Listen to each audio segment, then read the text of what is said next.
And we want to take a moment right now and welcome all of our incredible community around the world, Mosaic Online. We're so glad that you joined us. And we also want to take a moment and welcome Mosaic South Pasadena. Can you guys show some love? Say hi, Mosaic South Pasadena. We love you.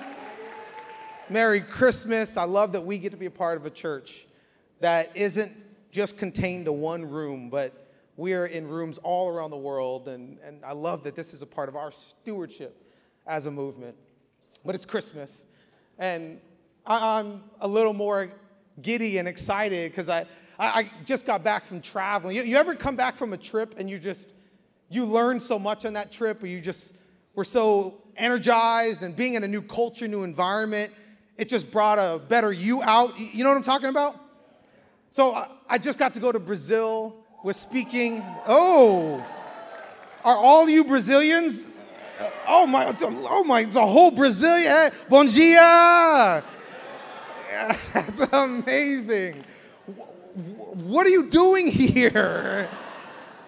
My goodness, we're so glad you're here. So I got to go to Brazil, and it's my second time there. And there's a church out there that is connected with Mosaic. They watch online. They love our community, so they invited me to come and speak at a conference. And I had the time of my life last year, and I was so excited to come back this year. But I said, I got to bring, like, my boy. My oldest is about to turn 10, and it was the first time that Dad and Zai got to travel together. So this is us on the beaches of Brazil, right? And then you go to the next one, right? In Brazil, football is life. So our son Zai, whose team won championship last week, he's getting ready. These are my two Brazilian buddies, Marcos and Pedro, because if I'm going to Brazil, I got to bring my Brazil posse. And it was so amazing. Marcos was my translator, and so many people kept coming up to me asking, where did you find him? He's the best translator we've ever heard. Like, can we hire him? And I was like, no, he belongs to Mosaic. Get back, right? And then I brought Pedro on stage with me one of the times I spoke, and he got to sing for the first time a worship song in Portuguese. And it was a song that we wrote here at Mosaic, MSC, called Desperate. And on the car ride there, I said, hey, can you sing a song? And he got nervous. He said, I don't know if I can do it. I said, can you please? I think it'd be a great gift to people.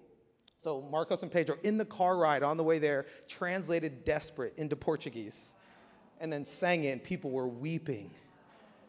And just going, this song has moved me. See, we have such a gift in our community. So many incredible people. And is that the last one? Yeah, this is it. So we were just there, but it was a wild trip because you Brazilians know over here, you guys are insane. We did not go to bed before 3 a.m., not one night. Not one night. I'm like, we would eat dinner at midnight. I'm like, what is wrong with you? What happened to you as children? So I knew this going into, so I told Zai, hey, buddy, buckle up. I know you're 9 years old. You normally go to bed around 8:30. So I said, we're going to have to put in some work. It's going to be a lot of effort. And I said, I just need you to be prepared because there's a big journey ahead of us. There's a big moment that we have to step into, that there's a lot that's going to be required of us, and I need to know, do you have what it takes? Have you ever looked at your life and asked yourself that very question, do I have what it takes? Have you ever realized that there's something that is bigger than you can even imagine? There's something that is going to require the best of you. And there's something about what the scriptures teach us, trying to help us understand that we all have a journey ahead of us. The question is, will we bring our best selves to the forefront? And I want to read a passage together. It's just a few verses in Hebrews that will be the guide for our text today. In Hebrews chapter 12, starting in verse 1, it says this: therefore, since we are surrounded by such a great cloud of witnesses, let us throw off everything that hinders and the sin that so easily entangles. And let us run with perseverance the race marked out for us, fixing our eyes on Jesus, the pioneer and perfecter of faith. For the joy set before him, he endured the cross, scorning its shame, and sat down the right hand of the throne of God. Consider him who endured such opposition from sinners, so that you will not grow weary and lose heart. This is such a beautiful passage that the writer of Hebrews is reminding us that there is a race that has our name on it. Have you noticed recently that everyone's gotten into running? I mean, if you're wondering what your friends are up to, you don't need Instagram anymore. You don't need Bumble. You don't need Twitter. You need Strava. It's this running app. All my friends, and they just keep posting 8 miles, 6 miles, right? Everybody's gotten into running. So I've been thinking a lot about running. I haven't been running, but I've been thinking about running. And it made me think about Usain Bolt. Any fans of Usain Bolt out here, make some noise? Okay, if you don't know who Usain is, he's the greatest sprinter that's ever lived. Fastest man on the planet. Every world record he still owns, and his primary race was a 100-meter dash. And what's interesting about Usain Bolt is that when he was young, he had all of the talent. He was the fastest kid by far in his age and even among his peers. But he was actually one of the slowest runners when he was younger. Had the most talent, but it wasn't coming across in races. And his new coach came along. His name was Glenn Mills. And he was just watching Usain run. He was trying to figure out, why is Usain losing to guys that he's definitely more talented than? And what he realized was this. He realized that Usain was trying too hard. And you would think that doesn't make sense. What do you mean he's trying too hard? And he realized that Usain was running at 100% effort. And because he was running at 100% effort, he was actually running slower. And so what he taught Usain early on in his career was this thing that I'm going to teach you today. It's called the law of reversed effort. And what the law of reversed effort is that sprinting coaches teach their runners that instead of running at 100%, they teach them to run at 90%. And if you can learn to run at 90%, you'll actually run faster. That makes no sense. Like, if you know every sports cliche, what do the sports cliches say? You got to give it 110%. You got to leave it all on the field. But then in this law of reversed effort, what it says is, no, if you go 100%, you'll actually run slower. You know what's interesting? The scriptures teach this far before Glenn Mills did. Because what does this say in Hebrews? Therefore, since we are surrounded by such a great cloud of witnesses, let us what? It's not up there yet, is it, right? Let us throw off everything that hinders and the sin that so easily entangles. See, the scriptures already have taught us that if you are holding on for dear life, if you're trying too hard, you're going to suck the life out of your life. It says, let us throw off everything that hinders. So I have a few questions for you today, because today we're going to talk about the reality that you and I are in a run for our life. That doesn't make sense. Let me say that again. You are in a run for your life. And there's a few questions that I want you to ask yourself. Here's the first one. Are you trying too hard? Write that down.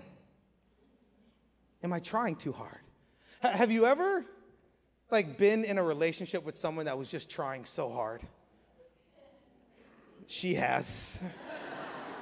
I hope he's not sitting next to you. But right, have you ever just been in a relationship and they just were trying so hard, right? Just a little too much. They sent you flowers just on a random Monday, but then they sent you candy on a Tuesday, and then they text you every day like, hey, what are you doing? How was your day? And you're like, it's the same it was 15 minutes ago when you text me. Hey, have you ever been in a relationship with a person who were just trying so hard? And you could just feel like, oh, there's this uncomfortability. That you have to find that balance where you have to give effort. You have to show intention, but if somebody is trying too hard, can't you feel it even though it's unexplainable? You know what I'm talking about? See, the same is true in our spiritual life. There's so many moments in our lives, I think we are so desperate for God to do something. We're just like, God, do it, God, do it. And we're just trying to squeeze life into life rather than let life come out of us naturally. It says, let us throw off everything that hinders. So when it says throw off, this is an active statement. This is a practical engagement. That there are things in our lives that we have held on to that God's saying, when are you going to let go? When are you going to let go of the bitterness? When are you going to let go of the jealousy? When are you going to let go of the envy, the disappointment, the failure? I wonder how many things in our lives God's saying, I want to set you free, but we're holding on to the past and it's costing us our future. It says, let us throw off everything that hinders and the sin that so easily entangles. You ever had something in your life that it's like Christmas lights that when you haven't unpacked it for a year and you open up that box and you try to like get the lights ready, but it's all entangled. You know what I'm talking about? Like we just put up our tree and it took like 2.5 hours simply because of all the entanglements. See, that's what happens in our lives when we don't do the work ahead of time to ensure that things don't easily entangle us. See, don't be surprised when you open up the box later of your life and there's an entanglement because you didn't do the hard work necessary ahead of time to create healthy rhythms in your life. See, there's things that we hold on to for far too long that God's saying, when are you going to trust me and let it go? Sometimes you got to let go of people that just aren't the people you need for the next season of your life. Sometimes you got to let go of fears, things that have become far too common in you and I, things that we've allowed to stick to us when God's saying, I need you to let go. Sometimes you got to let go of expectations where your life didn't happen the way that you wanted it to, and you keep going back to the past of disappointment when God's saying, if you'll just let it go, you'll be ready to receive the new that I've been longing to give you. Because when you can let go and throw off the things that no longer serve you, then you're ready to receive the things that come only from God. Things like joy, peace, freedom, life. So how do we let go of these things? How do we begin to live the principle of the law of reversed effort, where we simply hold on to that last 10%, not because we don't think God will show up, but because we believe it in his hands. He can do far more with it than we ever could by ourselves. And this is just a side note. I think it's so interesting in this sprinting principle. They teach guys to run at 90%. And the reason they do it is because if you go at 100%, you're too tense. Your muscles aren't relaxed and you run slower. But if you can trust that 10%, if you just breathe, if you just let it go, it'll actually let you run faster. I think it's so interesting that the scriptures teach the same thing when it comes to tithing. See, the reason God says, trust me with the first fruits, the reason God teaches about a tenth, it's giving 10% to God, saying, I'm not going to hold on to something that's going to cause me to slow down in life. I'm telling you, if you do not trust God with that tenth, you will not be able to run fast in the life that he has for you. It'll hold you back. It'll hold you down. You have to trust him. That last 10% that you've been holding on to dear life will actually be the 10% that will allow you to step into the future that you've always dreamed of. But then it says in verse 2, let us run with perseverance the race marked out for us, fixing our eyes on Jesus, the pioneer and perfecter of faith. So the first question that I want you to ask yourself is, are you trying too hard? The second question is, are you focused on the right things? See, here in this passage, the writer of Hebrews is telling us that there is a race that's marked out just for us. That there is a life that has your name on it and no one else's. When I think about that reality, it makes me emotional. Thinking of the complexity and the uniqueness of God, that with hundreds of billions of people who have walked the earth, God's never given you the same life that he gave someone else. That there's a life that has your name on it. There's a life that has my name on it. That there's a lane that we are supposed to run in, that if we can understand that that's why we were created, we'll stop getting distracted by all the other people around us. Have you ever just gotten tripped up, not because God didn't see a new future or you couldn't see the new future, but because you kept looking at everybody running next to you? The comparison game will cost us our lives. And that's why he says, I need you to be focused on the race that just has your name on it, but here's what you need to do. Fix your eyes on Jesus. He's the author and perfecter of faith. I've been fascinating with running, like I've told you. And not only does Usain Bolt, did he change his career when he began to learn how to run at 90%, and then it would actually cause him to go faster. I stumbled upon this incredible niche community in the running space of Paralympic sprinters who are blind. And I was like, how can you be a sprinter and be blind? And there's an Olympic sport. There's gold medalists who will run the 100-meter dash, and they are completely blind. And here's how they do it. They run with a guide. And when I saw this, I was so moved. And this was the Olympic gold medalist from the 2021 Games in Tokyo. And he is the fastest Paralympic sprinter in the world. He's the fastest blind sprinter in the world.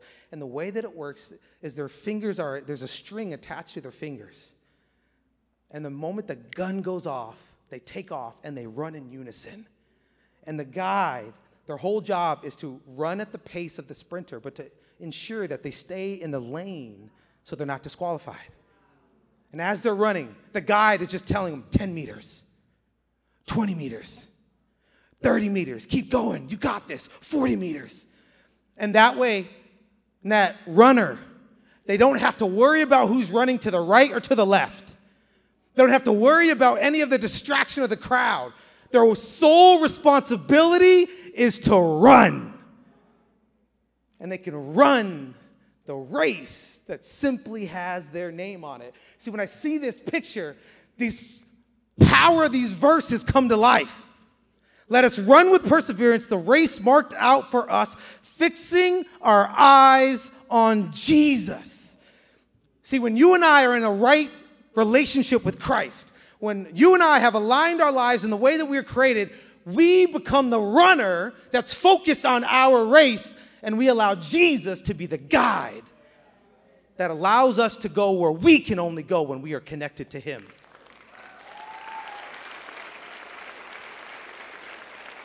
You know, I wonder how many times in our life we're like, no, I don't need the guide. I can run faster by myself. I know what I'm doing. And then we try to outpace the guide. Or we try to leave the guide when we don't realize the guide is the gift that allows us to stay focused. The guide is the gift that allows us to stay aligned. The guide is the gift that allows us to stay centered. See, when I was in Brazil, it was the trip of a lifetime because I got to go with my boy. It was such a fun time because I got to bring two of my best friends with me, and I got to watch them just thrive. And people see Jesus moving through them in a profound way, and it was incredible. But it was also a really hard trip.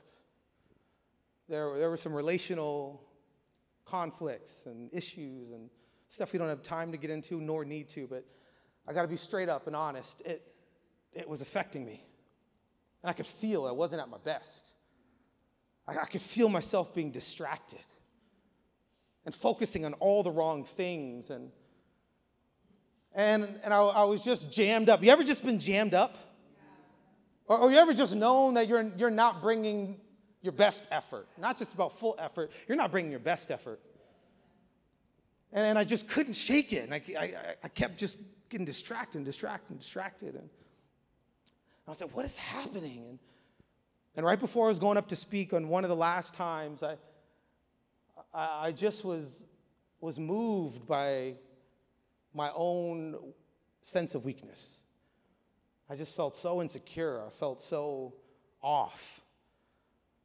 And I was, God, what is happening? Why am I missing the mark right now? Why do I feel like I can't find myself? And then just in a back room, actually it was a bathroom because I was trying to hide from people. I was just in a bathroom, and it was just me in a mirror, and it was a dirty bathroom.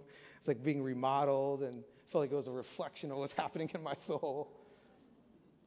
And I just was there, and I just felt like, God, I need your help. Can you help me get back to the center? And I just felt like this overwhelming fear. I felt this overwhelming inadequacy. And then there's just been this passage that's just been on my heart and mind all month, I feel like. And I just opened up my phone, and I went back to this passage in 1 Corinthians. And I felt like it spoke to me in such a profound way that I hope it speaks to you today. It says, "For while I was with you, I was determined to be consumed with one topic, Jesus, the crucified Messiah. I stood before you feeling inadequate," and check this out, "filled with reverence for God, and trembling under the sense of the importance of my words. The message I preached and how I preached it was not an attempt to sway you with persuasive arguments, but to prove to you the almighty power of God's Holy Spirit." See, when I read these words, I feel like God just arrested my heart. What do you do when you have these moments of inadequacy?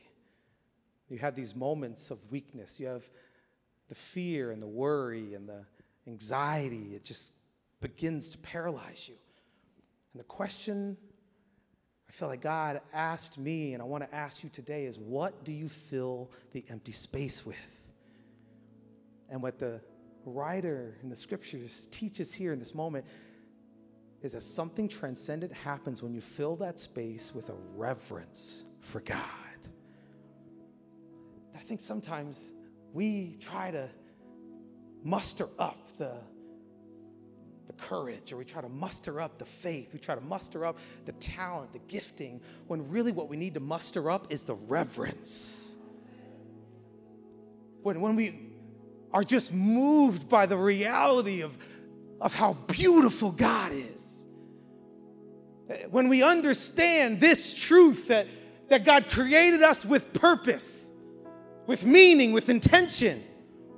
And then whenever we feel less than, whenever we feel overwhelmed, whenever we feel just filled with anxiety or fear, depression, or worry, it's the moment when God says, "Let me fill it with my presence.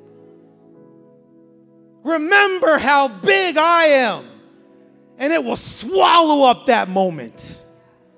And then you could eliminate all the distractions that are keeping you from running the race, living the life, doing the thing that I said only you can do. Fix your eyes on Jesus, the author and perfecter of our faith.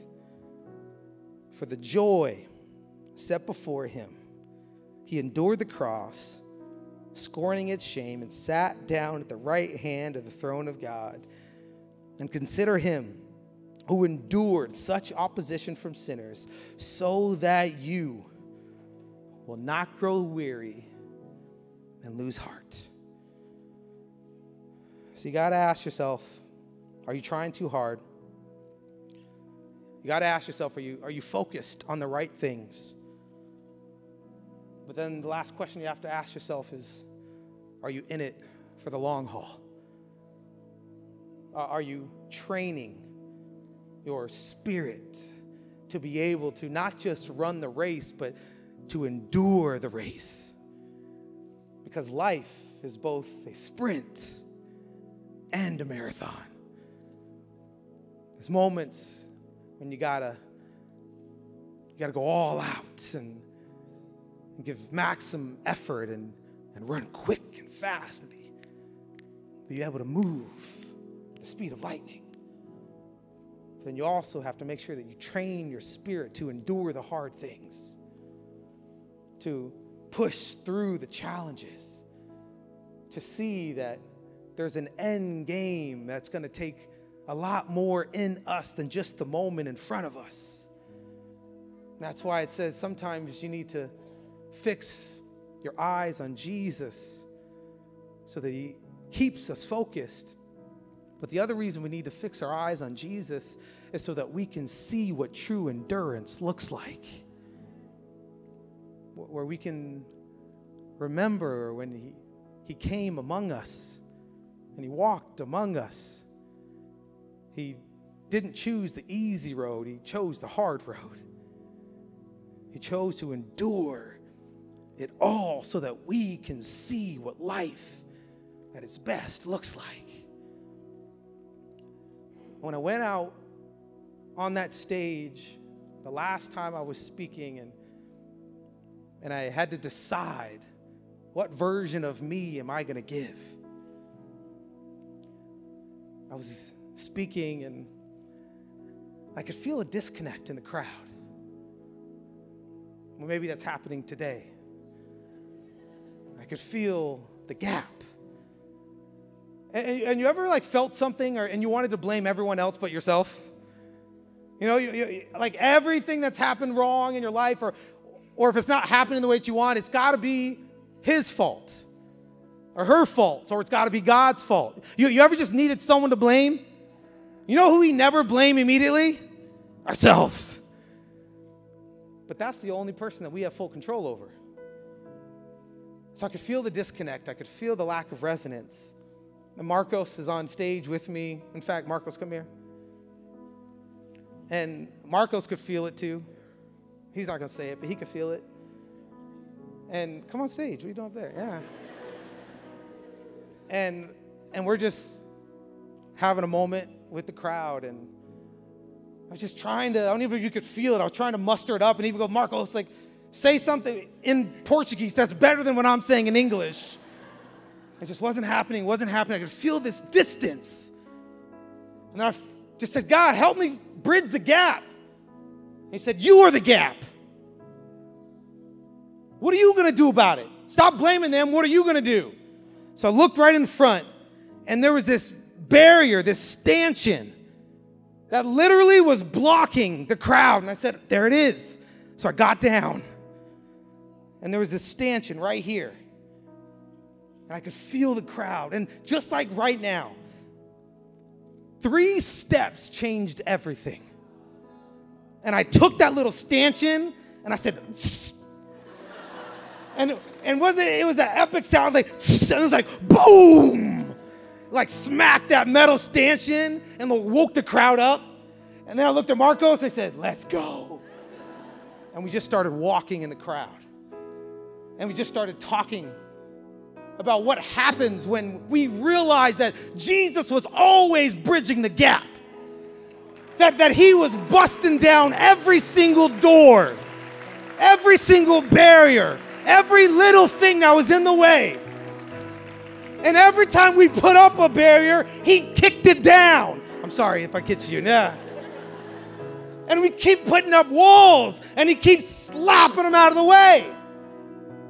And that is why Christmas is the most beautiful season that we've ever known, because it's the story of God kicking down the wall that kept us from him.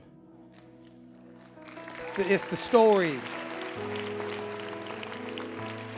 where Jesus reminded us that we were worth the hard work.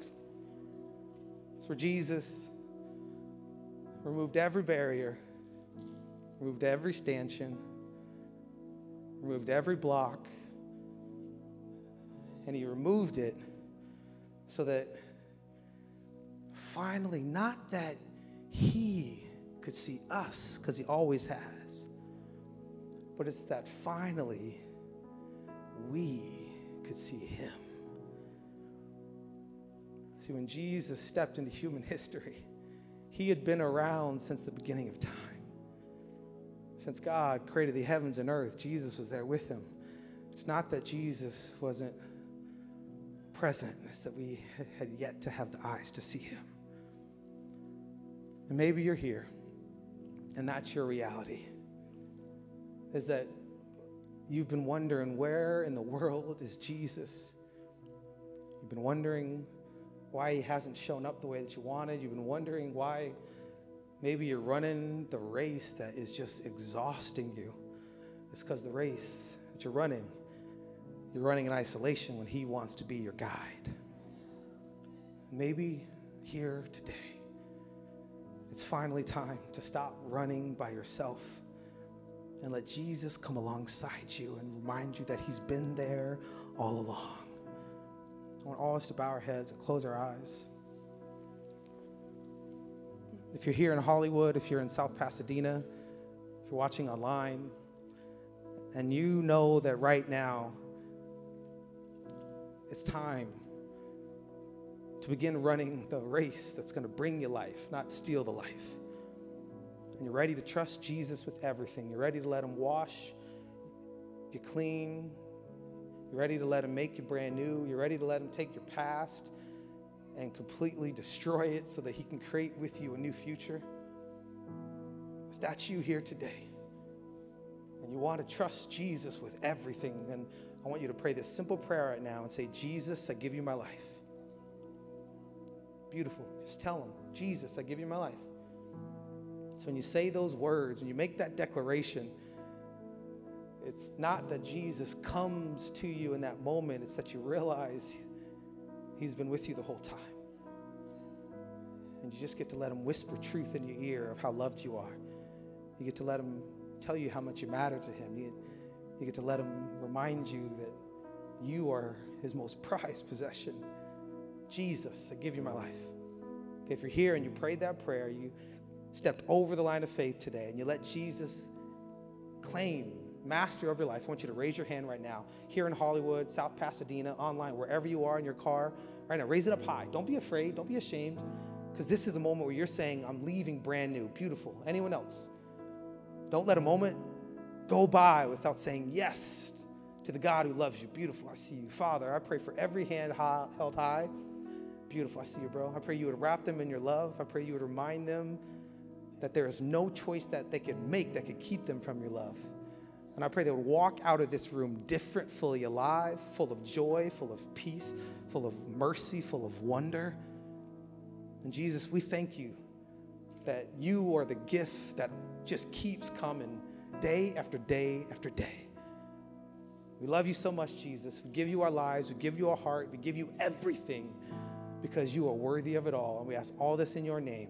Amen and amen.